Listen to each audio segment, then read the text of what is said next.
thanks god কি ক'ম আৰু এতিয়া বাইকটো পুৰা পামচাৰ হৈ গ'ল টায়াৰ মানে দুখত হাঁহি দিছোঁ মানে মাথা বেয়া হৈ গৈছিলে য'ত আমি যোনখিনি টায়াৰটো ফাটিছে তাত মানে একো নাই দোকান চোকান একো নাই না মানুহ আছে না গাড়ী আছে না দোকান আছে একো নাই তো কি ক'ম মানে মই ক'ব পৰা নাই একো তো ভাগ্য ভাল আমি অলপকৈ আহি আছোঁ দেখিলোঁ এখন ৰাস্তাৰ কাষত ইছুজু ৰখি আছে কিন্তু বেড লাক তাতে কোনো ড্ৰাইভাৰ নাই চ' বিচাৰি আছোঁ ড্ৰাইভাৰজন ক'ত তলত চাওঁ দাদাজনে কিবা ছাগলী এটা কাটি পেলাই পুৰি আছে পুৰা ছাগলী এটা তাৰপিছত দাদাক সুধিলোঁ ইছুজু কাৰ কৈছে মোৰে হয় হেল্পৰ কথা ক'লোঁ বঢ়িয়াকৈ দাদাই হেল্প কৰিলে বাৰু তো এতিয়া আমি ধুনীয়াকৈ বাইকখন অলপ কষ্ট কৰি উঠাই লৈ টায়াৰৰ দোকানত গৈ আছোঁ টায়াৰ লগাবৰ কাৰণে এইটো অৱস্থা এতিয়া এনেই মই এয়া গাড়ীৰ ওপৰত ভাল লাগিছে বাৰু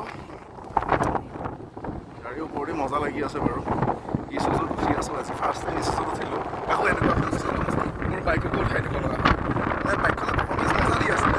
ভুলটো আমাৰ আমি টায়াৰটো সলাব লাগিছিল আমি ভাবি পেলাই টায়াৰটো সলোৱা নাছিলোঁ লাষ্ট মমেণ্টত সলাব লাগিব আৰু এতিয়া